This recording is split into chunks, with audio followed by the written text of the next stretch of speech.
بسم اللہ الرحمن الرحیم۔ آج کی تراویح میں چھٹے پارہ کے شروع سے ساتویں پارہ کے پہلے رکوع تک پڑھا گیا۔ پہلی آیت میں اللہ تعالیٰ نے فرمایا کہ اللہ کو یہ پسند نہیں ہے کہ کسی کی بری بات زبان سے ظاہر کی جائے الا ہے کہ کوئی شخص مظلوم ہو، یعنی وہ ظالم کی برائی کر سکتا ہے۔ اللہ سننے والا جاننے والا ہے، اگرچہ تم علی الاعلان یا چھپ کر بھلائی کرو یا معاف کر دو، اللہ بڑے معاف کرنے والے قدرت والے ہیں۔ اس کے بعد والی آیت میں بیان کیا گیا کہ جو لوگ تمام رسولوں کو نہیں مانتے بلکہ کچھ کو مانتے ہیں کچھ کو نہیں مانتے وہ کافر ہیں۔ ایمان والے تو وہی ہیں جو اللہ اس کے تمام رسولوں پر ایمان لائیں اور ان میں تفریق نہ کریں۔ آگے یہودیوں کے ایک مطالبے کا ذکر ہے کہ وہ یہ چاہتے ہیں کہ اللہ ان پر کوئی نوشتہ، کوئی لکھی ہوئی چیز اتار دے۔ موسیٰ علیہ السلام سے یہ لوگ تو اس سے بھی بڑے مطالبے کر چکے، یہاں تک فرمائش کر چکے ہیں کہ ہمیں اللہ کو ایک دم ڈائریکٹ دکھا دیجیے، کھلم کھلا۔ اس کے بعد یہود کی سرکشیوں کا حال بیان کیا گیا۔ چند آیات کے بعد بتایا گیا کہ یہودیوں کا آپ سے کسی آسمانی دستاویز کا مطالبہ کرنا تو اس لیے بھی غلط ہے کہ یہ سلسلہ نبوت کوئی نیا سلسلہ نہیں بلکہ پرانا ہے۔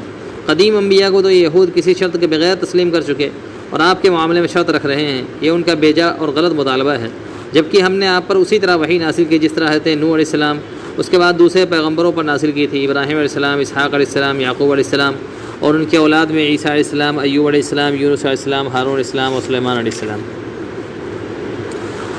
آئندہ آیات میں اہل کتاب کچھ نصیحتیں ہیں۔ مثال کے طور پر ان کو ایک نصیحت کی گئی کہ وہ اپنے دین میں غلو نہ کریں، اللہ کی طرف حق بات کے علاوہ کوئی بات منسوب نہ کریں۔ عیسیٰ ابن مریم علیہ السلام بس اللہ کے رسول اس کا حکم دے جو اللہ نے مریم علیہ السلام کی طرف بھیجا تھا، اور وہ اللہ کی طرف سے بھیجی گئی ایک روح تھے، لہذا تم اللہ پر اس کے رسول پر ایمان لاؤ اور یہ نہ کہو کہ تین خدا ہیں، اس سے باز آ جاؤ، اسی میں تمہاری بہتری ہے۔ حضرت عیسیٰ علیہ السلام کو اللہ نے بغیر والد کے پیدا کر دیا تھا، لیکن یہ کوئی خدا ہونے کی دلیل نہیں ہے۔ آدم علیہ السلام کو اللہ نے بغیر ماں باپ دونوں کے پیدا کیا، نہ ان کے والد تھے نہ ان کی والدہ تھی، تب تو وہ تو ڈبل خدا ہو جائیں گے اگر اس حساب سے ہوں گے تو۔ سورت کا اختتام ایک مسئلے پر ہوا ہے۔ بنیادی طور پر یہ سورت احکام پر ہی مشتمل ہے، اگرچہ درمیان میں کچھ دوسری چیزیں آ گئیں۔ مسئلہ یہ ہے کہ لوگ آپ سے دریافت کرتے ہیں، آپ فرما دیجیے کہ اللہ تعالیٰ کے بارے میں تمہیں یہ فرماتا ہے کہ اگر کوئی شخص مر جائے اور اس کی کوئی اولاد نہ ہو اور اس کی ایک بہن ہو تو اس کو ترکے میں سے نصف مل جائے گا، اور بھائی بہن کا وارث ہوگا اگر بہن لا ولد مری ہو، اور اگر دو بہنیں وارث ہوں تو مرنے والے کے ترکے میں سے انہیں 2/3 مل جائے گا، اور اگر کئی بھائی بہنیں ہوں تو مرد کو 2 عورتوں کے برابر حصہ ملے گا۔ اللہ تعالیٰ نے یہ حکم تمہارے لیے کھول کھول کر بیان فرما دیا تاکہ تم بھٹکنے نہ پاؤ، اور اللہ ہر بات سے واقف ہے۔ یہاں یہ ہے کہ کسی کا انتقال ہوا، اس کے والد والدہ بھی نہیں ہے اور بیٹی بیٹا بھی نیچے تک نہیں ہے، صرف ایک بہن ہے تو آدھا لے لے گی، 2 بہنیں ہیں تو 2/3 لے لیں گی۔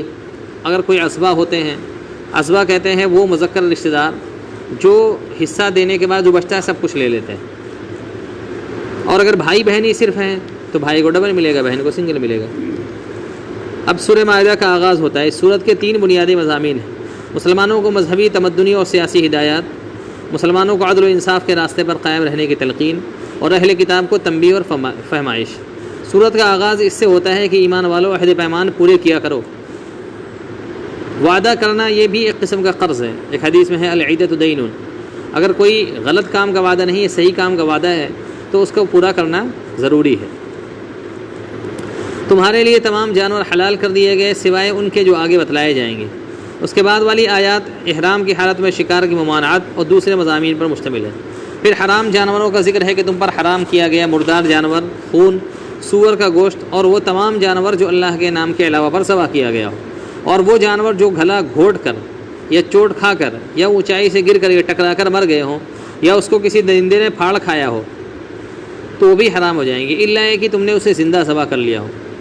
یعنی کسی جانور پر کسی نے حملہ کیا لیکن ابھی وہ زندہ تھا، کسی نے پکڑ کے ذبح کر لیا، کھانے والا جانور تو کھایا جائے گا۔ اور وہ جانور بھی حرام ہے جو کسی تھان پر یعنی بتوں کے آگے ذبح کیا گیا ہو۔ اور تمہارے لیے 500 کی تقسیم بھی حرام ہے، اس میں رمل، جفر، نجوم، نچھتر، دشت ناسی، فال، جوا، لاٹری وغیرہ سب داخل ہیں، اور یہ ساری چیزیں گناہ ہیں۔ آج اہل کفر کو تمہارے دین سے پوری طرح مایوسی ہو چکی ہے، تم ان سے خوف مت کھاؤ بلکہ صرف مجھ سے ڈرو۔ آج تمہارے لیے پاکیزہ چیزیں حلال کر دی گئیں، اہل کتاب کا ذبیحہ کھانا تمہارے لیے حلال ہے اور تمہارا ذبیحہ کھانا ان کے لیے حلال، اور تمہارے لیے پاک باز مومن عورتیں اور پارسا کتابیاں حلال ہیں۔ یعنی مسلمانوں کے لیے یہود کی عورتوں اور اسی طرح عیسائی عورتوں سے نکاح جائز ہے اگر وہ اپنے مذہب پر صحیح طور سے عمل کرتی ہوں، لیکن بہتر پھر بھی نہیں ہے، اس لیے کہ پھر بعد میں بڑے مسائل پیدا ہوں گے، جبکہ تم ان کا مہر ادا کر دو۔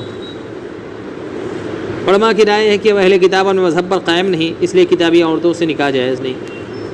اس کے بعد طہارت وغیرہ کے متعلق کچھ احکام ہیں۔ فرمایا ایمان والو جب تم نماز کے لیے کھڑے ہو تو اپنے منہ اور ہاتھ کوہنیوں سمیت دھو لو، سر کا مسح کر لو، پاؤں بھی ٹخنوں سمیت دھو لو، اور اگر جنابت کی حالت ہو تو نہا کر پاک ہو جاؤ۔ بیمار ہو یا سفر میں ہو یا تم میں سے کوئی استنجے سے فارغ ہو کر آیا ہو یا بیویوں کے پاس گئے ہو پانی نہ ملے تو پاک مٹی سے تیمم کر لو اور اس پر ہاتھ مار کر منہ اور ہاتھوں کو پھیر لیا کرو۔ آگے حضرت موسیٰ علیہ السلام کو قوم یہود نے طرح طرح کے مطالبوں اور فرمائشوں سے جس قدر ستایا اس کا ذکر قرآن میں متعدد جگہوں پر ہے، اس صورت میں بھی ہے، اور آیت 20 سے آیت 30 تک ان کے عبرتناک واقعات بیان کیے گئے۔ اسی ضمن میں یہ آیت بھی ہے کہ ہم نے بنی اسرائیل پر یہ حکم دیا تھا کہ جس نے کسی انسان کو خون کے بدلے میں یا زمین میں فساد پھیلانے کے علاوہ قتل کر دیا اس نے گویا تمام انسانوں کو قتل کیا، اور جس نے کسی انسان کی جان بچائی اس نے گویا تمام انسانوں کی جان بچا لی۔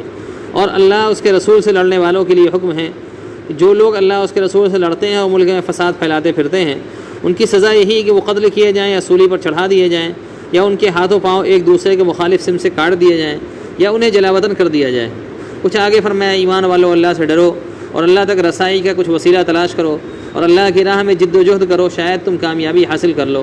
چوروں کی سزا کے سلسلے میں فرمایا کہ چور مرد اور چور عورت کے لیے یہ حکم ہے کہ دونوں کے ہاتھ کاٹ دو، یہ ان کے اس کام کا بدلہ ہے جو انہوں نے انجام دیا۔ اللہ تعالیٰ سب پر غالب ہے اور حکمت والے ہیں۔ حدود و تعزیرات کے سلسلے میں یہ آیت بھی ہے، اور ہم نے ان پر یہ فرض کر دیا کہ جان کے بدلے جان، آنکھ کے بدلے آنکھ، ناک کے بدلے ناک، کان کے بدلے کان اور دانت کے بدلے دانت، اور خاص زخموں کا بدلہ بھی ہے۔ جو شخص بدلہ نہ لے اور معاف کر دے تو یہ اس کے لیے کفارہ ہے۔ آگے قوم یہود و نصارہ کے متعلق ارشاد ہے کہ ایمان والو یہود و نصارہ کو اپنا دوست مت بناؤ، یہ آپس ہی میں ایک دوسرے کے دوست ہیں، اور جو شخص ان سے دوستی کرے گا وہ انہی میں شمار ہو جائے گا۔ اس بارے کے آخر تک یہود و نصارہ کی سائشوں اور مکر و فریب کا ہی ذکر ہے۔